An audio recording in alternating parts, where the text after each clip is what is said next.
Jadi memang pohon itu merupakan sumber kehidupan, ya. Sebagaimana kalau kita ketahui air adalah sumber kehidupan, tetapi pohon itu juga sumber kehidupan. Tanpa pohon sebetulnya itu tidak ada kehidupan. Lahan itu sudah mengalami degradasi, begitu ya. Tidak lagi sebaik dulu, tidak lagi sesubur dahulu. Sehingga kemudian muncul desertification, ya, penggurunan. Jadi tanah itu menjadi kehilangan unsur hara, sehingga kemudian pohon-pohon itu sulit tumbuh. Ya, akibatnya kemudian muncul kekeringan, gitu. Nah, kemudian beliau itu berpikir, nah itu kok bukitnya gundul, kosong ya. Lalu kemudian mulai menanami, ya. Jadi daerah itu dia tanami. Dia nanami sendiri dengan biaya sendiri, cari bibit di hutan, dia menanam pohon beringin. Nah, kalau melihat dari konteks dunia itu sebetulnya kalau di Indonesia itu kalau ada hitung-hitungannya gitu ya, itu kita ini memang defisit. Ya, defisit pohon. Karena apa? Deforestasi, ya, hilangnya forest atau hutan itu lebih cepat dibandingkan dengan penanaman. Pemerintah membuat regulasi, ya. Misalnya ada kebijakan itu RTH, ruang terbuka hijau. Bahwa di dalam satu wilayah kota atau kabupaten itu minimal ada 20% lahan yang merupakan RTH, ya, ruang terbuka hijau. Kementerian Lingkungan di tahun 2017 itu ajakan, sudah menjadi gerakan itu supaya orang itu menanam pohon, tiap orang menanam pohon 25 pohon sepanjang hidupnya. Ya, mangrove itu kalau orang mungkin melihatnya sebelah mata, ya, ini pohon apa di pesisir gitu ya, seolah-olah nggak ada manfaatnya. Tapi sebetulnya manfaat mangrove itu luar biasa. Ternyata mangrove itu bisa menyerap polusi itu 3 kali dibandingkan pohon biasa. Kita mesti sadar bahwa sekali lagi kita yang butuh kehadiran pohon, bukan pohon yang butuh kehadiran manusia, ya, karena manfaatnya yang luar biasa.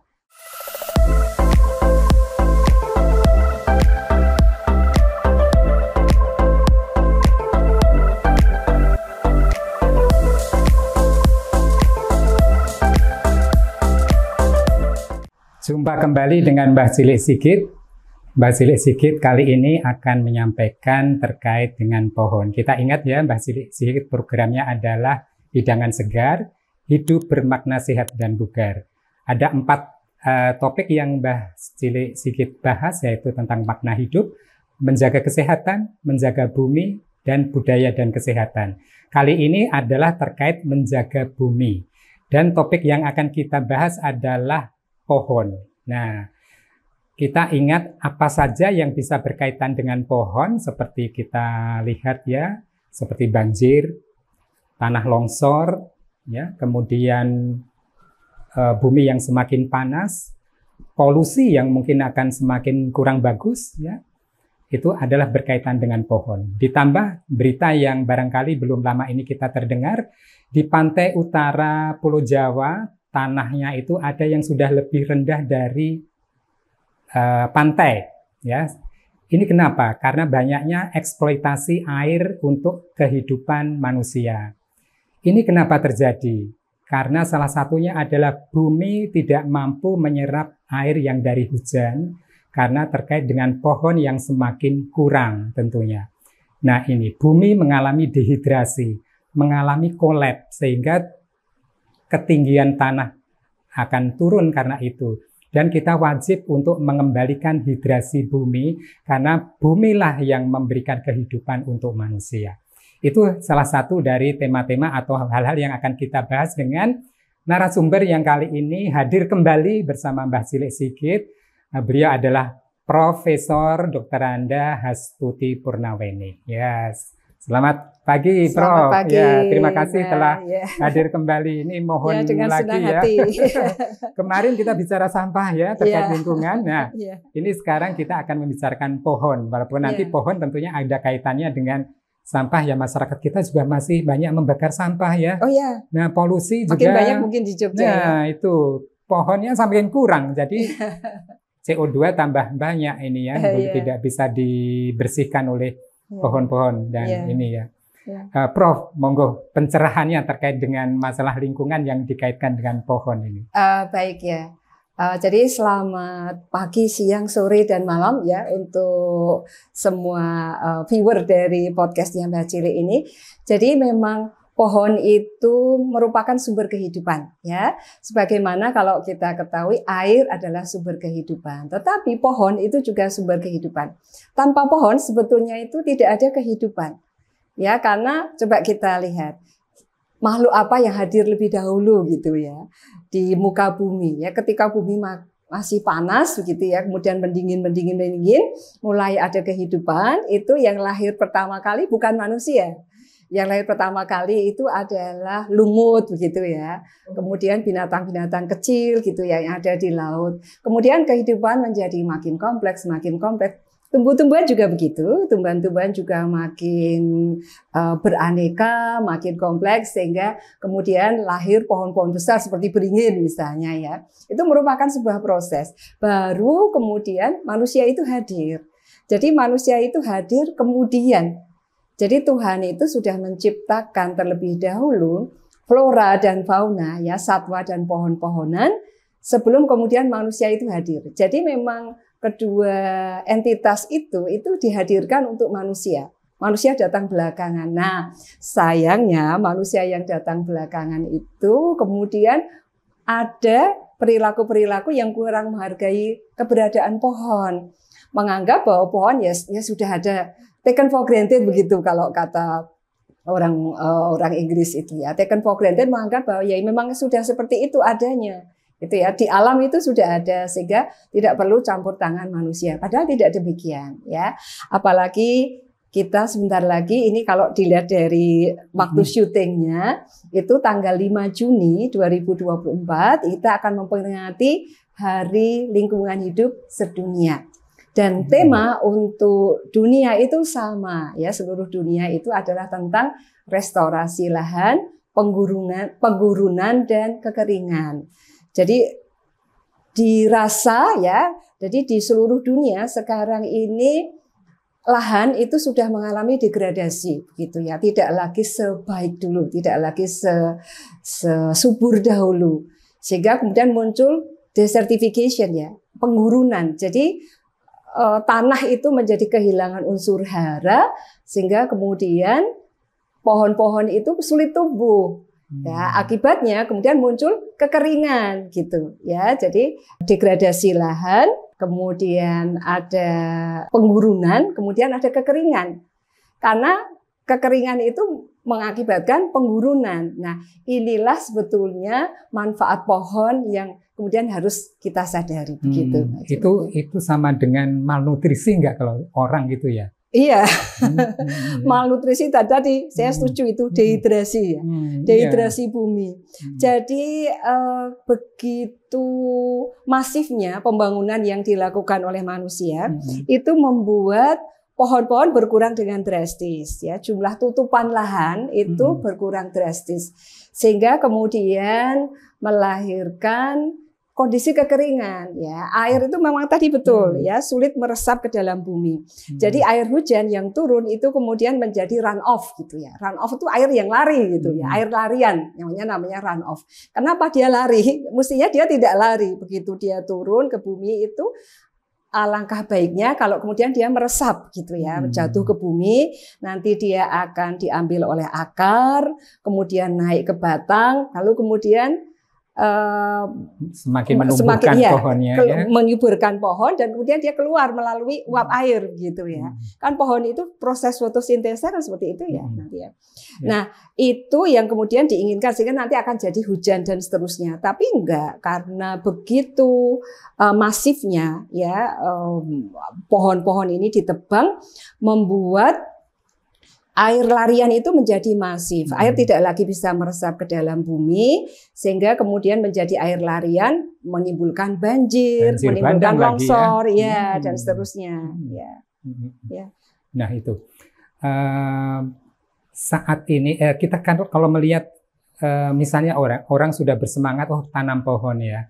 Kira-kira ada semacam apa ya, tipe-tipe pohon yang mana yang harus kita tanam, karena ini ada tanah datar, ada tanah miring ya. ada pantai gitu ya untuk menahan abrasi. Itu pohon yang besar tentunya ya, Prof ya. Ya, Nah, pohon yang mana saja yang mungkin yang bisa kita sarankan gitu ya? Ada jenis-jenis pohon ya, jenis-jenis pohon tuh yang namanya pohon sahabat air. Ya, jadi kita bisa googling tuh, bisa lihat pohon sahabat air itu apa saja. Ini contohnya itu pohon terbesi, pohon beringin. Nah, itu pohon sahabat air. Kenapa menjadi sahabat air? Itu karena pohon itu akarnya itu menghunjam ke dalam dan kemudian dia juga melebar ya. Karena dia melebar itulah maka kemudian tanah yang mungkin tadinya itu gampang lolos begitu ya, kurang kuat. Nah, itu bisa diperkuat oleh akar itu. Nah, karena tanah itu kemudian diperkuat menjadi tidak gampang longsor atau tidak gampang kena erosi, tidak gampang terbawa angin gitu ya. Nah, itu tanah itu akan seperti ditahan begitu ya oleh akar. Nah, ketika kemudian ditahan inilah maka air itu akan lebih mudah masuk gitu. Ya, sehingga pohon-pohon itulah yang disarankan. Apalagi pohon terbesi itu mudah tumbuhnya. Ya, dia cepat besar gitu walaupun kayunya itu tidak begitu kuat begitu ya, tetapi dia tumbuh cepat besar. Sehingga itulah yang kemudian digunakan sebagai pohon peneduh jalan ya. Di pinggir jalan itu banyak pohon terbesi. Coba lihat itu di Jawa Tengah misalnya di sepanjang jalan Pantura itu pohon terbesi itu di kiri kanan jalan. Bagus sekali ya. Ya bagus ya. Dulu ada kerjasama dengan sebuah perusahaan begitu untuk menanam jutaan terbesi ya. Nah, itu sekarang ada hasilnya ya. Dan pohon itu sebetulnya fungsinya kan banyak sekali. Bukan hanya menahan air ya, tetapi mulai dari daun sampai ke akarnya itu fungsinya luar biasa. Jadi tadi bahwa akarnya itu akan bisa menahan air ya, dan ketika dia tumbuh itu juga menarik air. Jadi pohon itu juga bisa menarik air yang ada di sekitarnya begitu ya, sehingga akan bias misalnya gini, daerah yang banyak ditanami pohon itu akan punya potensi muncul mata air. Ya, jadi kalau misalnya para pisawan ini bisa googling itu di YouTube ada yang namanya Mbah Sadiman. Mbah Sadiman itu seorang tokoh lokal dari Wonogiri. Nah, Mbah Sadiman ini mendapat hadiah Kalpataru Nasional ya tahun 2017 atau 18 kalau tidak salah. Nah, ini Mbah Sadiman ini luar biasa. Jadi Mbah Sadiman itu tinggal di sebuah bukit ya, di dekat bukit begitu ya di Wonogiri, yang dua bukit itu gundul. Karena kebakaran ya dan karena perambahan gitu. Nah, kemudian beliau itu berpikir, nah itu kok bukitnya gundul kosong ya. Lalu kemudian mulai menanami, ya jadi daerah itu dia tanami, dia nanami sendiri dengan biaya sendiri, cari bibit di hutan, dia menanam pohon beringin, ya terutama pohon beringin. Ya kemudian ditanam, tetangganya itu mentertawakan, ini kayak orang gila, gak punya kerjaan gitu ya, ngapain ini tanah perhutani ditanami gitu. Tapi dia bilang ya kan orang harus menanam pohon ya, karena seperti kalau di dalam Islam itu kan ada hadis ya bahwa kita itu harus menanam pohon walaupun besok itu mau kiamat gitu ya. Ya karena pohon itu saking besarnya manfaat pohon itu yang muncul. Nah, jadi tanam terus ya walaupun orang bilang gila dia tetap menanam terus dan akhirnya sekarang ini dua bukit itu sudah penuh pohon ya dan mata air itu muncul gitu.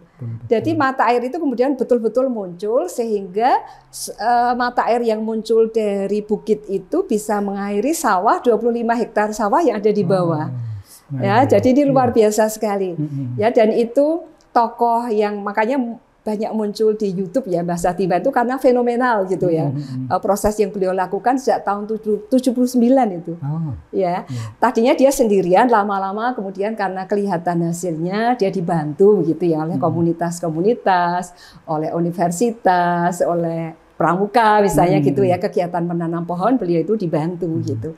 Tapi itu bahwa betul-betul pohon itu bisa menghasilkan air gitu ya. Jadi pohon sahabat air itu betul, dan Mbah Sadiman itu sudah menanam belasan ribu pohon beringin dan juga pohon-pohon yang lain ya, yang pohon-pohon besar gitu. Ya. Karena memang kalau mengharapkan pohon sebagai penyerap air itu bukan, terutama adalah pohon-pohon besar ya, yang akarnya itu menghujam ke dalam dan bisa sampai mana-mana. Dan pohon beringin itu kan tidak manja. Ya, dia bisa tumbuh sendiri, kita biarin nanti dia besar sendiri gitu. Dia cari air sendiri. Akarnya tuh dia akan menghujam ke bawah, dia akan cari-cari di mana ini sumber air yang bisa saya ambil gitu. Jadi ini kalau dari pohon itu luar biasa. Nah, itu hanya sebagian kecil saja ya dari manfaat pohon ya, dari akarnya ya. Belum nanti kemudian batangnya, kemudian daunnya. Ya, nanti kita tentunya akan berharap pemerintah ya, Prof ya. Kalau di pinggir-pinggir jalan tadi sudah bagus ada pohon-pohon besar yang bisa ditanam. Masalahnya nanti di lingkungan.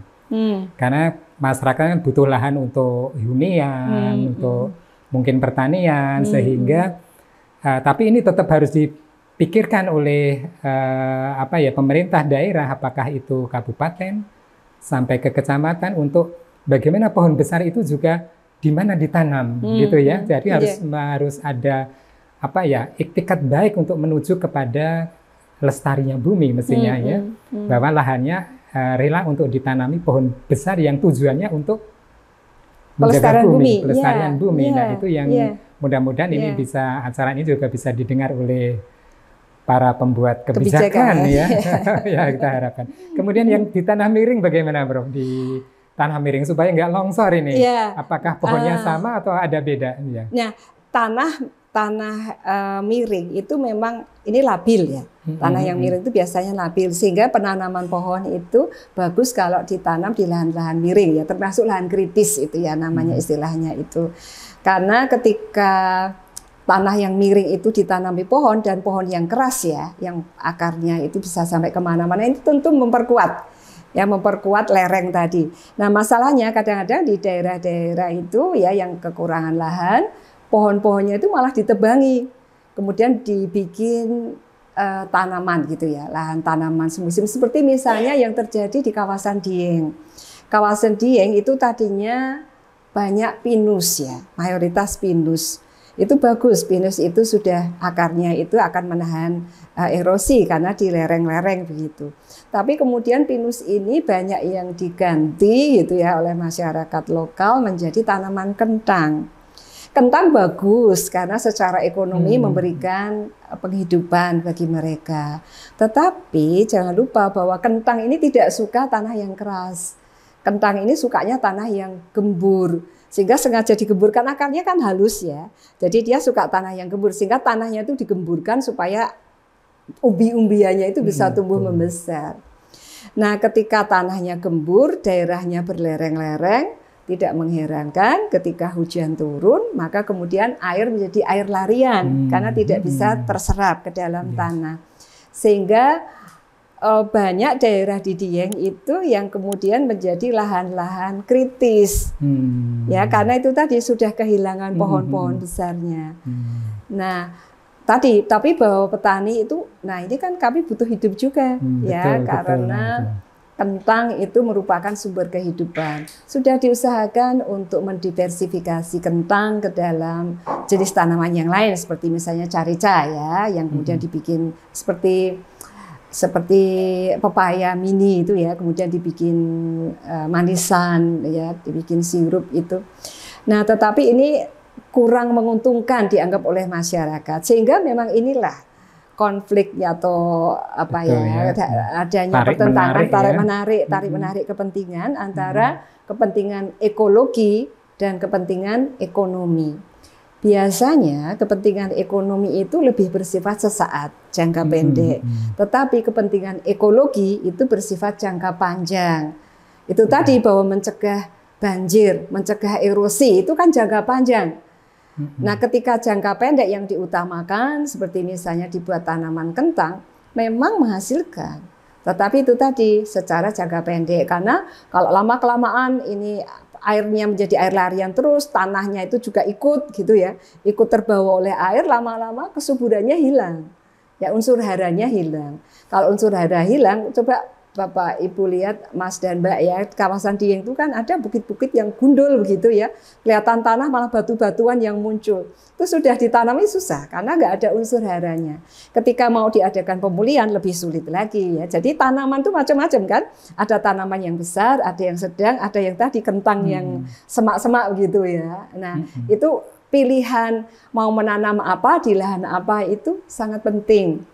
Ya, jadi kalau di lahan kritis memang apalagi yang miring 45 derajat gitu, itu kan daerah rawan bencana, itu nggak boleh sebetulnya untuk lahan pertanian yang jangka pendek, yang semusim. Nah, harusnya adalah tanaman keras ya. Kalau enggak ya diselang-seling begitu ya, tidak boleh sepenuhnya menjadi lahan tanaman semusim karena itu berbahaya. Ya tadi bahwa fungsi yang kita bicarakan tadi itu adalah fungsi akar ya, khususnya akar pohon ketika dia menahan tanah dan kemudian menyerap air. Tapi sebetulnya fungsi pohon itu kan tak terhingga. Dari batangnya itu kita bisa gunakan untuk bangunan rumah kan.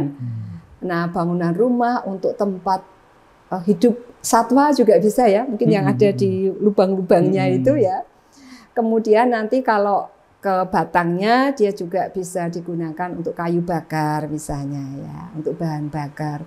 Daunnya itu juga sangat bermanfaat, terutama itu adalah misalnya proses fotosintesa. Itu daun itu sangat penting karena berlawanan dengan manusia ya. Manusia itu kita bernafas, mengambil oksigen, mengeluarkan karbon dioksida. Tanaman itu sebaliknya, ya dia menghisap karbon dioksida dan kemudian dia mengeluarkan oksigen. Jadi sebenarnya kita simbiosis mutualistis gitu ya dengan tanaman. Dan ini kadang-kadang yang mungkin kurang disadari atau orang tahu tapi kurang peduli gitu. Nah, seperti misalnya di lokasi kita ini ya, di lokasi podcast dilakukan ini kan ada banyak pohon. Nah, pasti itu suasananya menyenangkan. Ya, di bawah pohon itu suhu udara itu 2 derajat lebih rendah daripada di luarnya. Dan kemudian kenapa kita di bawah pohon itu sangat nyaman gitu ya? Karena apa? Ya karena oksigennya banyak. Oksigennya banyak, kita bisa segar gitu ya, rasanya sesuai dengan tema kita ya, hidup segar dan sehat dan segar, sehat dan bugar. Segar pasti di bawah pohon karena oksigennya banyak, suhunya lebih rendah begitu ya, dan karena kalau ada daun-daun kena angin kan itu semilir begitu ya. Beda sekali dengan di luar pohon ya, di luar lindungan pohon itu kan akan beda, sehingga daunnya itu sangat bermanfaat. Ya, jadi proses fotosintesa itu yang memang diciptakan oleh Tuhan seperti itu gitu. Saya ingat itu ya, ada sebuah kelompok PKK di Kota Semarang itu yang bagus, ini ibu-ibu PKK itu karena di dalam salah satu pokok PKK itu ada jagalah lingkungan dan sekitarnya gitu ya, ada jagalah lingkungan. Nah, ibu-ibu di situ itu mereka komit, kita mesti nanam pohon nih gitu. Nah, kemudian mereka punya tagline, punya semboyan. Siapa yang tidak menanam pohon berarti dia hutang oksigen pada tetangganya gitu ya. Bagus itu. Ini bagus banget ya. Bagus sekali ya, karena berarti hutang oksigen. Nah, itu bahwa ibu-ibu itu sadar betul ya bahwa pohon adalah penghasil oksigen dan penyerap karbon dioksida. Nah, ini yang sangat penting, dan pohon itu mengatur siklus air tadi ya, sebagaimana saya singgung. Siklus air dalam pengertian bahwa dia menyerap air itu digunakan untuk dia tumbuh, kemudian nanti bisa keluar ya dari bawah daun itu, kemudian ke angkasa begitu ya. Nah, ini yang kemudian pengaturan siklus air ini. Ya, belum nanti fungsi yang lain bahwa pohon itu bisa menyerap polusi ya dan bisa mendinginkan suhu misalnya. Baik. Terima kasih Prof. Nanti kita lanjutkan di berikutnya. Kita break sebentar, kita akan lanjutkan kemudian.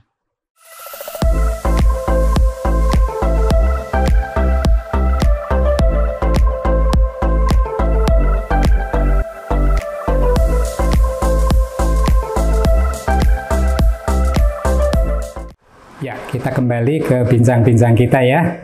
Jadi masalah pohon tadi sudah kita pahamkan keterangan dari Prof.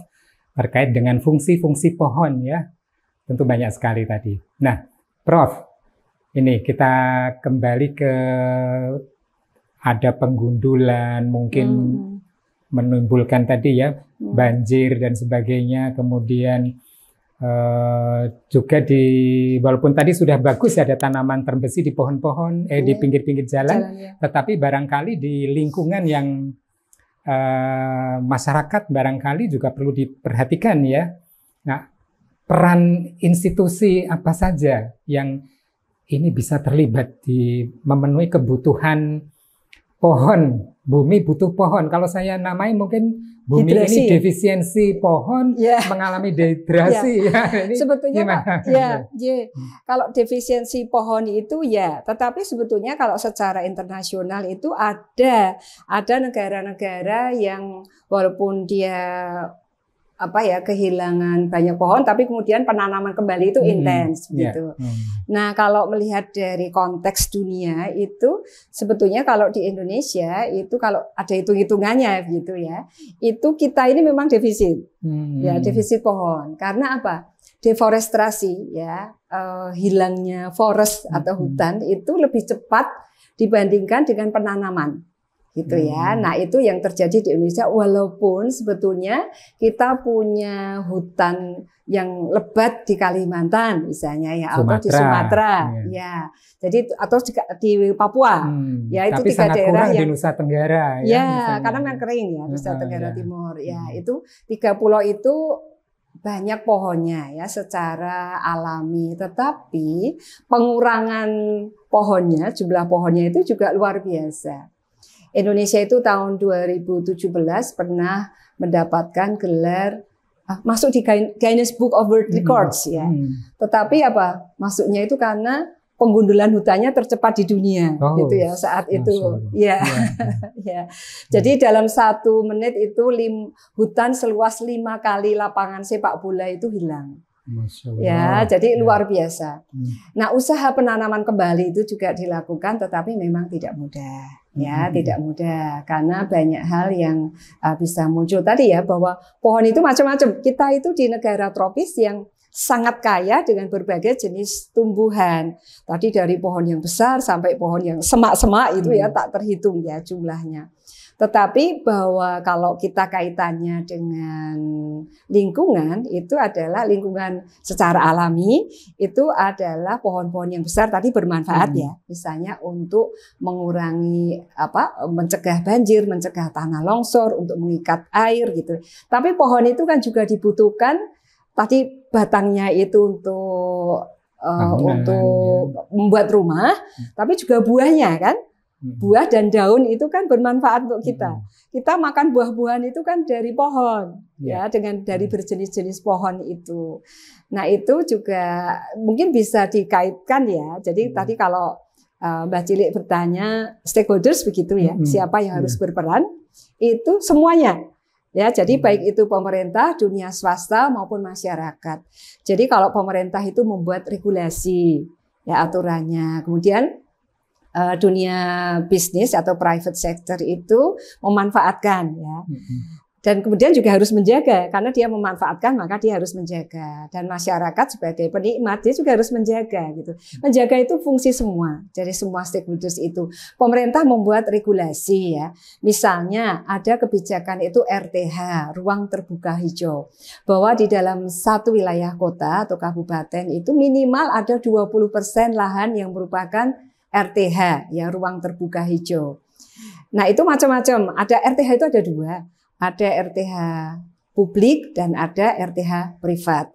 RTH publik itu tanggung jawab negara. Jadi bentuknya seperti misalnya taman, kemudian daerah damija daerah milik jalan yang di pinggir-pinggir jalan, kemudian pemakaman gitu ada pemakaman, kemudian tanah-tanah kosong yang itu merupakan area RTH publik.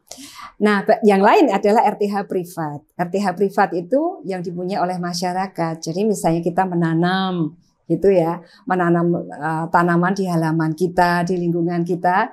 Itulah kenapa ada 2 stakeholders yang penting, publik dan privat, menunjukkan bahwa penanaman pohon itu merupakan tanggung jawab bersama gitu. Nggak bisa kita hanya serahkan ke pemerintah. Pemerintah yang ngurusi enggak. Karena kita juga punya tanggung jawab dengan RTH privat ya. Itulah kenapa kita harus nanam. Nah, kalau kita lihat ya akhir-akhir ini sekarang kan kayaknya bumi makin panas gitu ya. Ini bukan judul filmnya Susana ya. Iya. Bumi makin panas ini beneran gitu ya. Jadi bahwa kita mengalami bahwa suhu itu sekarang makin lama makin tinggi. Itu memang secara sains itu memang terbukti ya bahwa kita itu sekarang sedang mengalami global warming ya, pemanasan global. Bumi itu menjadi makin panas. Yang mulai terjadi itu sejak adanya revolusi industri. Revolusi industri itu kemudian memunculkan berbagai mesin gitu ya, yang kemudian memungkinkan manusia melakukan pekerjaan tidak lagi secara manual tapi dengan mesin. Nah, mesin itu bisa berjalan itu dengan kalau sekarang yang masih dominan adalah penggunaan bahan bakar fosil, baik itu batu bara maupun minyak. Nah, ketika batu bara dan minyak itu dibakar, maka dia akan melepaskan gas ke udara ya, yang ini kemudian membuat bumi makin panas. Nah, keberadaan pohon ini sangat penting karena pohon itu bisa mendinginkan tadi ya suhu, dia bisa menyerap polusi sehingga polusi yang tadi muncul dari kendaraan, dari kegiatan pabrik itu bisa diserap oleh pohon gitu. Kalau cukup ya. Kalau cukup. Kalau cukup berarti orangnya sakit. Iya, betul. Sama seperti fungsi paru-paru gitu ya di tubuh kita aja, Dok. Betul. Jadi penggambaran hutan tropis itu kadang kalau kita lihat di ilustrasi itu seperti paru-paru memang. Betul. Jadi gambarnya itu seperti paru-paru dua hijau gitu ya, kehijauan pohon. Nah, sekarang ini salah satu paru-paru itu hijaunya tinggal sedikit gitu kekuningan ya. Berarti. Hilang, bahkan tidak lagi kuning. Kosong gitu. Aduh. Kosong. Jadi ini misalnya ini masih hijau, nah paru-paru yang satu ini hijaunya tinggal sedikit. Nah, ini menunjukkan bahwa kita itu defisit pohon ya. Jadi tapi begini, kadang-kadang orang ada yang bilang, nanti kalau pohon besarnya banyak dengan meningkatnya bencana. Jadi pemanasan global ini memicu terjadinya lebih banyak bencana. Kemudian ada pohon tumbang, pohon patah gitu ya. Jadi orang kadang takut nanti nanam pohon tinggi-tinggi nanti gimana kalau runtuh gitu ya. Maksudnya pohonnya jatuh dan sebagainya. Ya, memang makanya harus dilihat lokasi kan. Lokasi betul ya. Ya, di lokasi penanaman dan kita juga mesti hati-hati kalau lihat pohon kita itu akarnya kuat atau tidak gitu ya. Jadi nggak boleh misalnya area sekitar pohon itu ya juga harus dijaga. Jangan sekitar pohon kemudian dibikin jalan raya misalnya ya. Jalan raya kemudian nanti ada paving kalau di rumah atau di semen. Di semen. Nah, itu kalau di semen dan sebagainya itu kan akar pohon tidak akan bisa berkembang sempurna.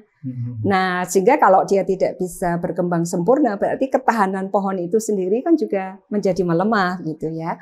Pohonnya tidak bisa menjadi sangat kuat dibandingkan dengan kalau akarnya bisa berkembang dengan sangat baik gitu. Jadi memang ini perlu pengaturan bahwa alam itu tidak bisa kita sepelekan, nggak usah dipikirin. Nanti pohon kan tumbuh sendiri gitu ya. Nanti kalau dia masanya tumbuh dia mati enggak. Dia kan makhluk hidup juga. Ya makhluk hidup juga sama dengan hewan. Jadi harus dipelihara. Kita punya binatang misalnya ayam atau kucing. Itu kan juga harus kita perhatikan ya, atau sapi.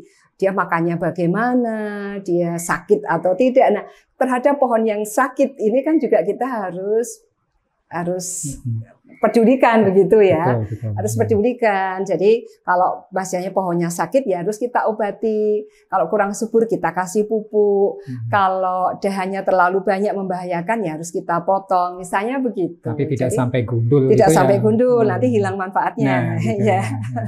Ya. Dan ini harus kita sadari bersama bahwa Indonesia itu defisit pohon. Nah, terkait itu, Bro. Terkait defisit itu, kalau nggak salah ya, saya membaca di YouTube itu Kementerian Lingkungan di tahun 2017 itu ajakan, sudah menjadi gerakan itu supaya orang itu menanam pohon, tiap orang menanam pohon 25 pohon sepanjang hidupnya. Ya, di kategori SD 5, SMP 5, SMA 5, perguruan tinggi 5, dan setelah itu 5, jadi totalnya 25. Nah ini tentunya bagus ya. Oh bagus sekali bagus tentu. Sekali. Cuma Ya. nanti gimana implementasinya ya ini. Ya. Prof gimana caranya? Iya, itu bagus ya. Kalau bahwa kita wajib menanam pohon dan kita diimbau untuk itu. Ya, untuk kita yang punya lahan luas itu bagus ya. Bagus. Nah, kita bisa lakukan itu. Tapi kan tidak semua orang beruntung punya lahan yang luas, apalagi di perkotaan.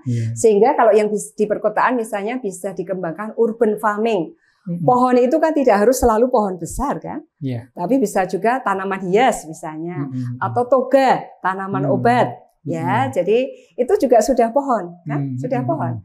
Ya, atau kemudian tanaman bisa fungsinya kan 2. Tanaman hias itu bisa untuk menghasilkan oksigen, tapi kita juga bisa mendapatkan manfaat ekonomis. Betul. Kalau itu bisa dijual kan. Jadi itu 2 manfaat yang bisa kita peroleh. Nah, kalau misalnya itu tanaman yang toga kan bisa kita gunakan sebagai obat juga kan. Betul. Menanam kunyit, kapulaga, menanam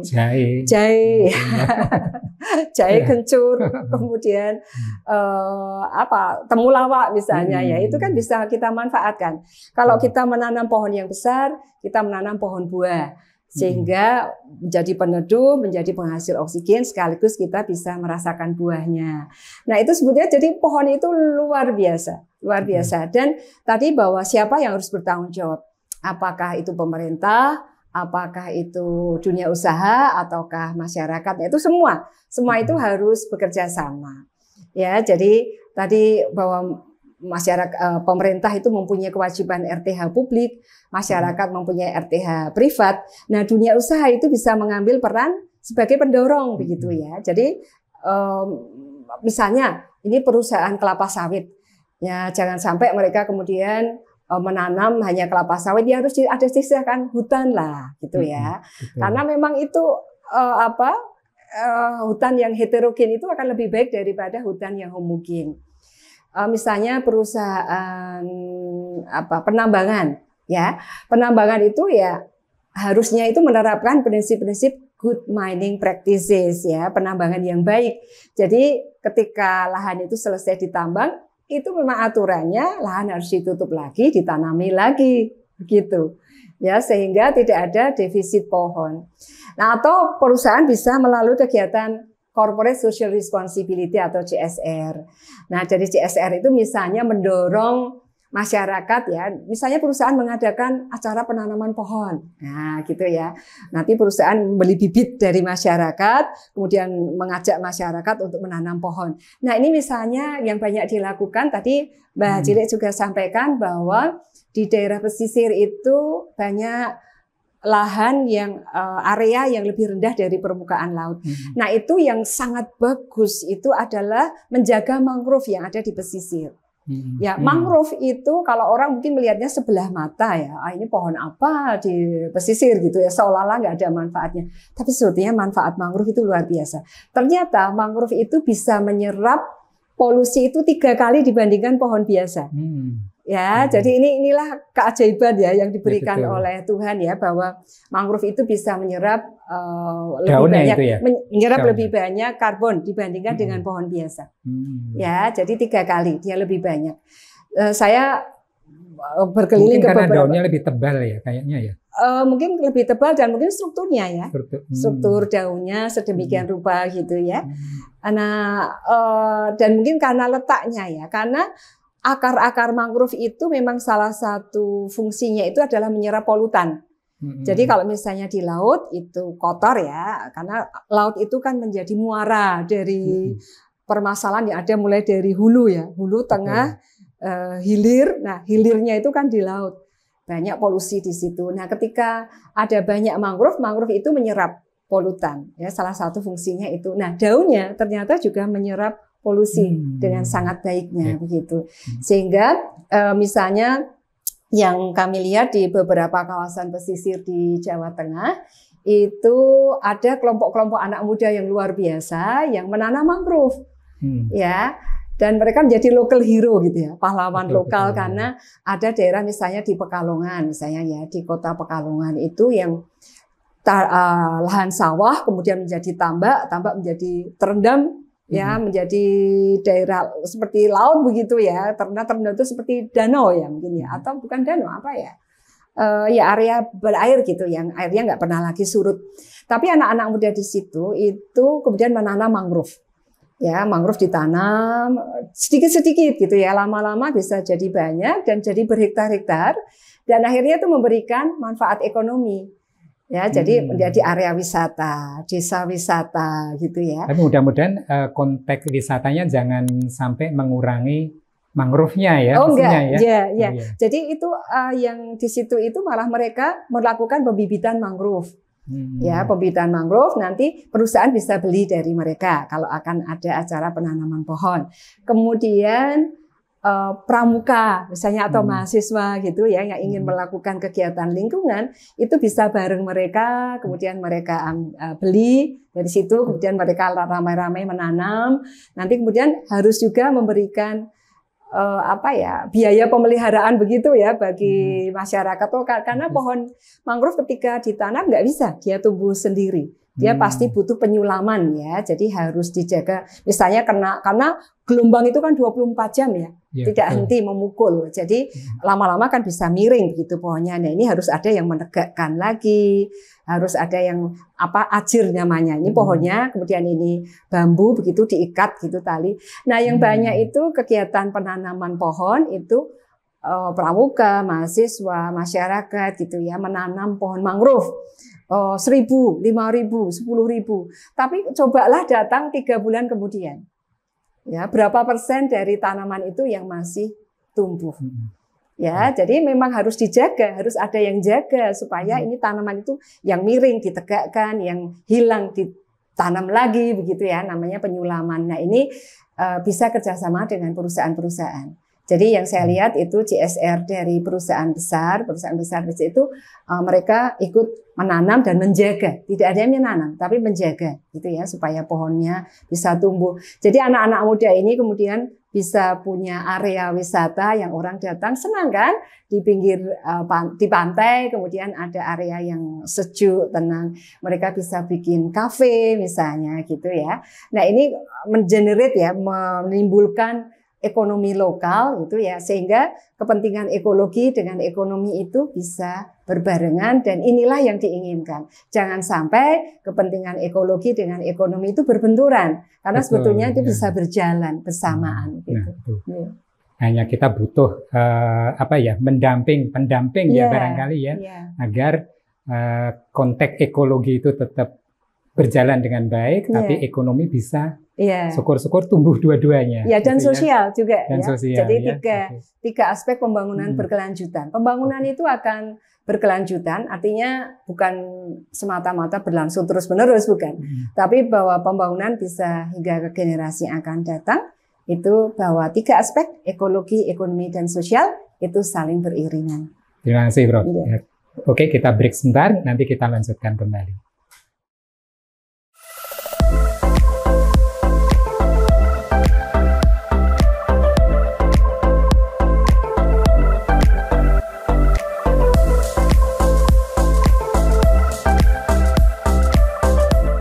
Ya, kita lanjutkan perbincangan Mbah Cilik Sigit terkait dengan pohon.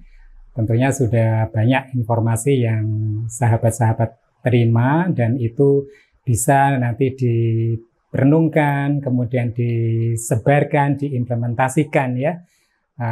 Dan Prof, kali ini barangkali yang terakhir ini pesan-pesan dari Prof dalam menunjang ya tentunya kelestarian bumi ya Prof ya. Apalagi nanti dikaitkan dengan tanggal 5 Juni ya. Itu Hari Lingkungan Hidup. Ya. Silakan Prof. Ya, baik. Jadi betul ini kalau dilihat dari saat kita syuting untuk podcast ini tanggal 5 Juni itu adalah Hari Lingkungan Hidup sedunia yang juga diperingati di Indonesia. Dan tadi sudah saya singgung temanya adalah konservasi lahan, penggurunan dan kekeringan. Nah, itulah yang masalah utama yang dirasakan di dunia dan kita sedunia ini berusaha disadarkan begitu ya dengan tema itu bahwa hati-hati loh gitu ya, bahwa kita perlu konservasi lahan. Kenapa? Karena penggurunan itu sudah makin meluas, bahwa kekeringan itu menjadi ancaman gitu ya di depan mata. Nah, itu hal yang tidak boleh kita kesampingkan. Setiap tahun temanya itu berbeda-beda dan itulah tema tahun ini ya. Atau peringatan Hari Bumi tahun ini misalnya temanya tentang mengurangi sampah plastik. Nah, hal-hal tentang lingkungan itu banyak sekali berusaha diperingati dengan berbagai macam hari gitu ya. Tujuannya adalah mengajak atau meningkatkan kesadaran masyarakat dan mengajak untuk mau berpartisipasi begitu. Karena bumi yang lestari itu tidak akan bisa terwujud hanya oleh peran satu orang, misalnya hanya oleh pemerintah. Pokoknya semua kita serahin ke pemerintah, nggak bisa. Ya, semua kita harus bersatu padu menggunakan segala apa yang kita punyai untuk mewujudkan hal itu gitu ya. Tadi tema kita adalah pohon dan bahwa pohon itu jangan dianggap sebagai sesuatu ya pokoknya itu sudah ada, bukan ya. Tapi kita harus melihatnya dari kacamata bahwa pohon itu sesuatu yang sangat kita butuhkan. Dan bahwa kehadiran pohon itu ada lebih dahulu dibandingkan manusia. Jadi sebetulnya pohon itu baik-baik saja gitu ya sebelum ada manusia. Manusia tidak akan baik-baik saja kalau tanpa pohon gitu. Jadi sebetulnya bukan pohon yang membutuhkan manusia, tetapi manusia yang membutuhkan pohon gitu. Karena pohon bisa hidup tanpa manusia. Tapi manusia tidak akan bisa hidup tanpa pohon karena begitu banyaknya fungsi pohon yang ada gitu ya. Kita lihat dari satu persatu pohon itu luar biasa. Seperti kalau Indonesia kaya pohon kelapa ya. Nah, dari mulai akar sampai daunnya, batangnya, kemudian buahnya itu manfaatnya luar biasa. Itu baru pohon kelapa, belum pohon yang lain gitu ya. Karena dan kita punya ribuan, ratusan ribu atau jutaan jenis pohon yang masing-masing mempunyai manfaat yang berbeda-beda. Sehingga itulah kekayaan alam yang harus kita jaga ya. Namanya kan keanekaragaman hayati ya yang kita punyai. Nah, tadi sudah kita bicarakan bahwa pohon mempunyai manfaat mulai dari akarnya sampai ke daunnya ya. Dari bawah sampai ke atas gitu. Bisa untuk menarik air. Tadi karena temanya adalah kekeringan ya dan penggurunan, maka untuk mencegah penggurunan satu-satunya jalan ya Pak, ya dengan menanam dengan pohon ya. Makin banyak teknologi baru yang ditemukan supaya tanaman bisa tumbuh itu dengan jumlah air yang makin sedikit ya. Misalnya ada teori penanaman dengan water drop ya. Jadi air itu tidak disiramkan saja tapi netes-netes gitu ya supaya bisa langsung ke akar dan bermanfaat, tidak banyak terbuang. Nah, banyak sekali teknologi yang sudah muncul yang tujuannya adalah menghemat air dan menumbuhkan pohon. Nah, mudah-mudahan kita semua mempunyai semangat seperti itu ya, bahwa kita mesti sadar bahwa sekali lagi kita yang butuh kehadiran pohon, bukan pohon yang butuh kehadiran manusia. Ya, karena manfaatnya yang luar biasa. Ya, demikian.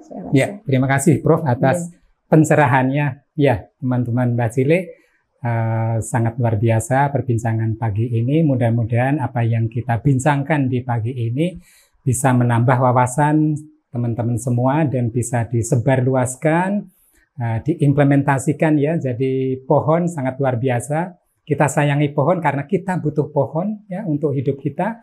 Pohon sebagai penyangga lestarinya bumi ya. Jangan lupa share, like, komen ya, dan share, subscribe ya, agar bisa menambah makna hidup teman-teman sekalian. Sampai jumpa di episode-episode selanjutnya. Pasti Mbak Cile akan hadirkan topik-topik yang bermanfaat. Selamat pagi, salam makna segar, hidup bermakna, sehat dan bugar. Ya. Terima kasih ya, Bro. Ya, sama-sama. Lain kali pasti akan kita butuhkan lagi ya. Ayo ilmunya. nanam pohon ya. Oh iya. Kenanganku di Sampolawa 1. Mambulu, kota di ujung selatan Pulau Buton. Disitulah awal kenanganku selama 4 tahun di Sampolawa, kecamatan di ujung selatan Kabupaten Buton, Sulawesi Tenggara. Rasa senang, gugup mengawali langkah untuk bersama rekan-rekan sekerja berjuang di sisi kesehatan masyarakat. Semua rasa khawatir, kecil hati menghilang karena penerimaan rekan-rekan sekerja yang sangat baik, sehingga menyatu dalam derap pengabdian kepada Ibu Pertiwi di Bumi Buton. Suatu pagi, teriakan di jalan depan rumah dinas, "Ikang, ikang, ikan, ya Pak, aku mau ikannya." Ya, ikan cakalang, lauk makan pagi, siang, atau malam terlezat setiap hari, yang dibuat oleh Masri atau Sariu, anak-anak yang melayani sehari-hari di rumah. Bila malam telah tiba, lampu strongking segera menyala sampai jam 9 malam. Diteruskan lampu minyak sampai pagi. Tak jarang, di tiap bangun pagi, muka terasa ketat, dan bila jari dimasukkan lubang hidung, terlihat hitam. Tanda ada polusi di malam itu dari api yang terlalu besar. Walau ada cerita-cerita yang kadang menyelinapkan sedikit rasa takut, bahwa sering terlihat sosok tertentu ada di rumah dinas dan itu bukan saya. Apalagi rumah dinas bersebelahan dengan puskesmas yang di belakangnya ada sebuah makam. Suatu saat di malam hari, di mana harus mengambil kertas di puskesmas dan pintunya lewat belakang bersebelahan dengan kuburan. Lemarinya ada di ruang yang luas. Sesekali menengok ke belakang, seakan-akan ingin meyakinkan kalau tidak ada sosok yang tiba-tiba duduk di tempat tidur kosong. Poliklinik harian dan posyandu sebulan sekali di berbagai desa adalah tugas rutin. Beberapa desa harus menyeberang laut, ada yang dekat 10 menit, ada yang sedang 30 menit, ada yang jauh sampai 7-10 jam perjalanan dengan perahu motor. Semua menjadi kenangan yang indah. Tidak saja dalam pekerjaan sebagai tenaga medis, walau masih bujang saat itu dan muda dari sisi umur, tetapi namanya kepala puskesmas tetap dianggap sebagai bapak. Sehingga tetap saja harus bisa menjadi tumpahan aduan. Saat tiba-tiba jam 1 malam, suara pintu digedor dengan keras dan salah seorang istri karyawan menangis sambil menyampaikan apa yang telah terjadi. Semua menjadi kenangan yang tidak terlupakan. Kemudian, 15 Mei 2024, Mbah Cilik Sigit.